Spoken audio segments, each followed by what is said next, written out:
Most people think the biggest threats after 70 are sudden and dramatic, like a heart attack or a fall that changes everything overnight. But what quietly changes first is something far less obvious. It is the way you move without thinking, the way you get out of a chair, turn your head while walking, reach into a cupboard, or climb a few steps. These small automatic movements begin to shift long before anyone calls it a problem. And the truth is, many adults unknowingly speed up that decline simply by doing less and less each year, believing they are protecting themselves by taking it easy. If you have ever found yourself choosing the chair with armrests because it feels safer, avoiding stairs even when you can still manage them, or hesitating before stepping off a curb, this might be about you. These are not signs of failure. They are early signs of change. After 70, certain biological shifts happen whether we like it or not. Muscle mass gradually declines. Nerve signals travel a bit slower. Balance systems in the inner ear become less sensitive.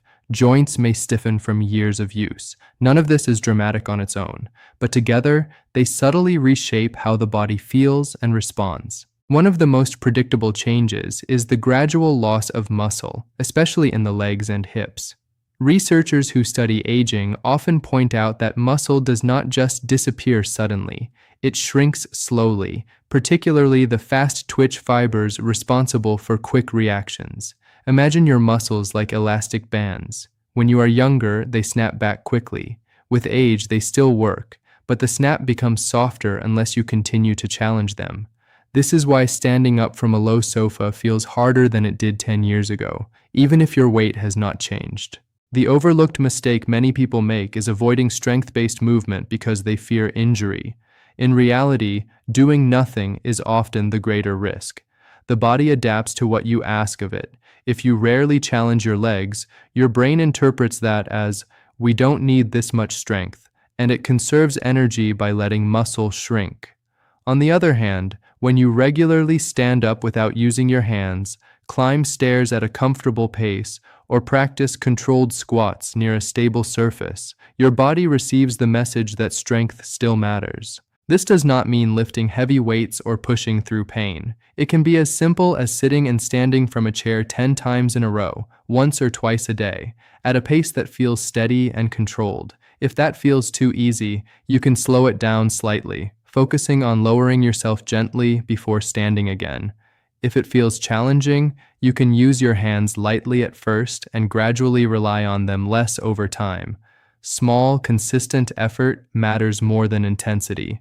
Another change that often surprises people after 70 is how balance becomes less automatic. Balance is not just about your legs.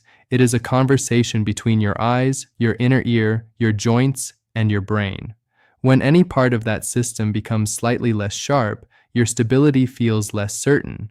You might notice that turning quickly makes you feel momentarily unsteady, or that walking in dim light requires more concentration. Here again, the common mistake is reducing movement instead of refining it. When you stop challenging balance, the system becomes even less responsive.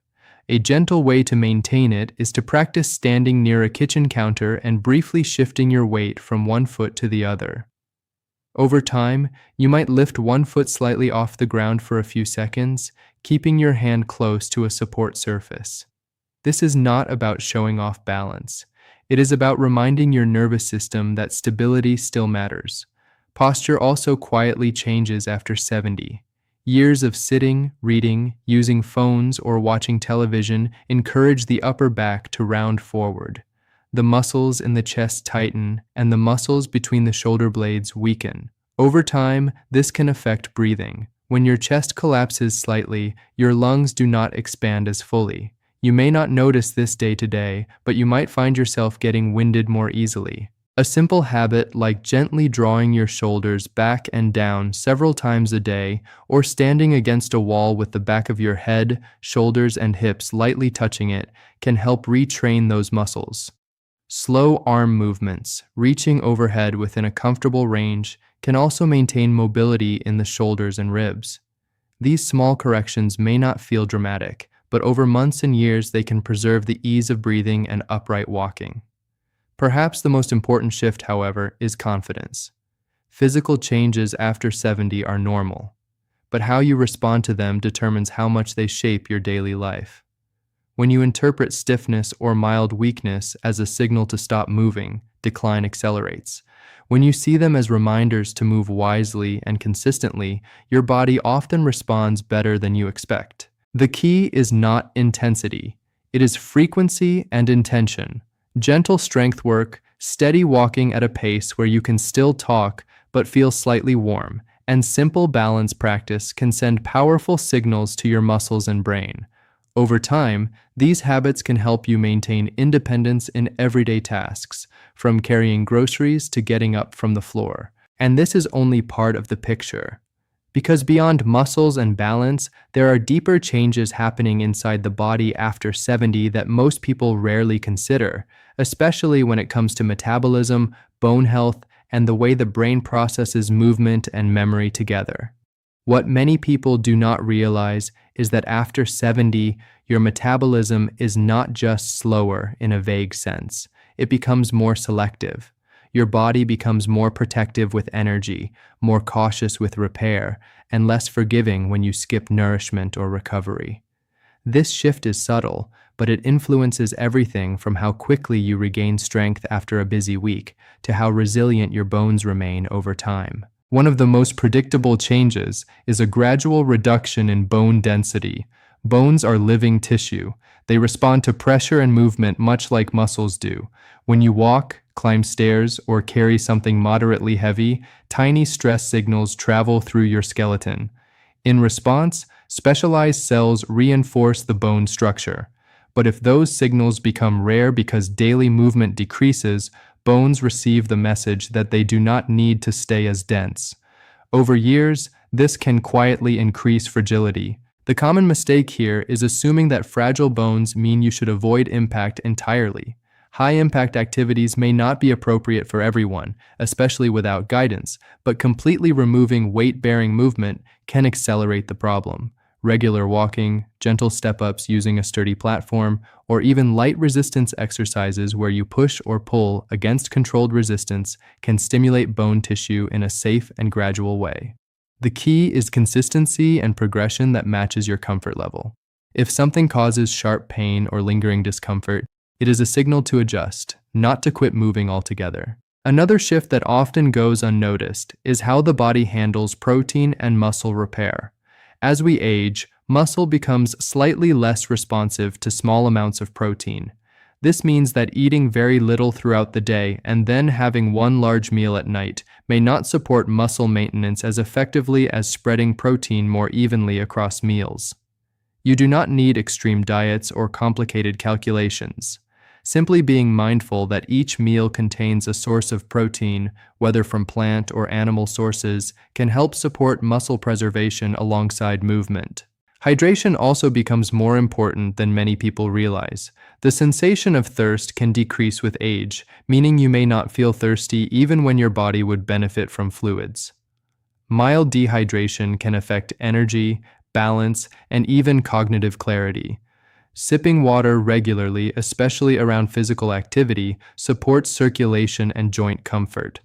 Think of your joints like hinges. They function more smoothly when the surrounding tissues are well hydrated. Speaking of joints, stiffness in the morning is another common experience after 70. Cartilage, which cushions joints, does not regenerate quickly. Synovial fluid, the natural lubricant inside joints, circulates best when you move. This is why gentle movement shortly after waking can make such a difference.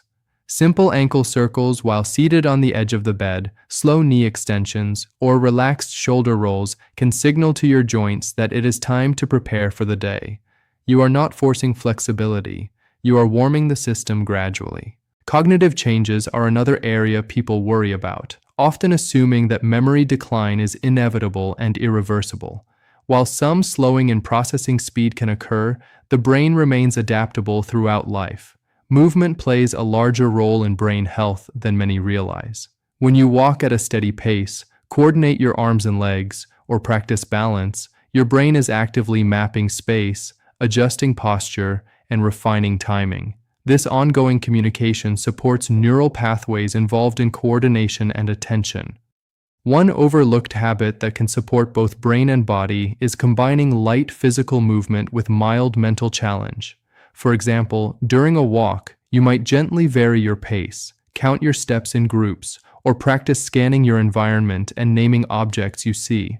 These small challenges are not about multitasking under stress. They are about keeping neural circuits engaged in a manageable way. Sleep also changes after 70. You may wake more frequently or feel that deep sleep is shorter. While this can be frustrating, irregular sleep patterns are not always a sign of illness. However, daytime inactivity can make nighttime rest more fragmented. Regular daytime movement, exposure to natural light, and a consistent wind-down routine in the evening can support more stable sleep cycles. Gentle stretching or slow breathing before bed may help signal to your nervous system that it is time to transition.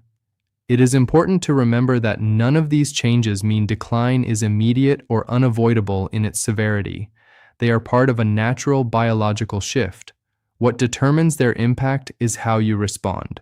If you withdraw from movement, undereat protein, neglect hydration, and avoid sunlight, the body adapts downward. If you continue to move, nourish, and engage gently but consistently, you create a different adaptation. Perhaps the most powerful concept to understand is that the body after 70 still responds to stimulus. It may respond more slowly, and recovery may require more patience, but adaptation does not stop. Muscles can still strengthen, balance can still improve, bones can still receive signals to maintain density. The brain can still form and reinforce connections. The goal is not to reverse time, it is to influence the direction of change. Small daily habits compound. A short walk most days of the week, light strength work a few times per week, brief balance practice near a stable support, mindful nourishment, and adequate rest form a foundation that supports independence. And yet, there is one more layer that often determines how well someone thrives after 70, and it has less to do with biology and more to do with mindset, environment, and the stories we tell ourselves about aging. One of the most powerful forces shaping life after 70 is not muscle size, bone density, or even metabolism. It is expectation. Many people unconsciously accept the idea that decline is automatic and unstoppable, so they begin to behave in ways that quietly confirm that belief. They stop trying certain movements. They speak about themselves as fragile. They let routines shrink. Over time, the body follows the story. This does not mean pretending aging does not exist.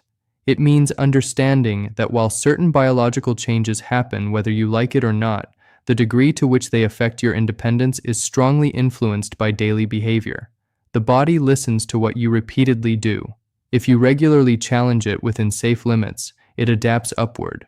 If you consistently protect it from all effort, it adapts downward. Environment plays a larger role than many realize.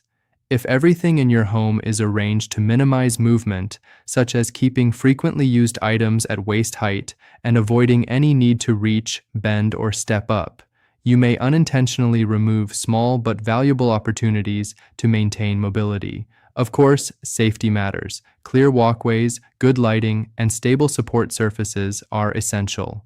But within that safe framework, allowing yourself to reach overhead, carry light groceries, or kneel and stand with control can preserve capability. Social connection also influences physical health more than it appears on the surface. When you meet a friend for a walk, attend a community class, or even commit to a regular phone call while standing and moving gently around your space, you create accountability and purpose. Research over many years has consistently shown that people who remain socially engaged tend to maintain better functional ability. It is not magic. It is momentum.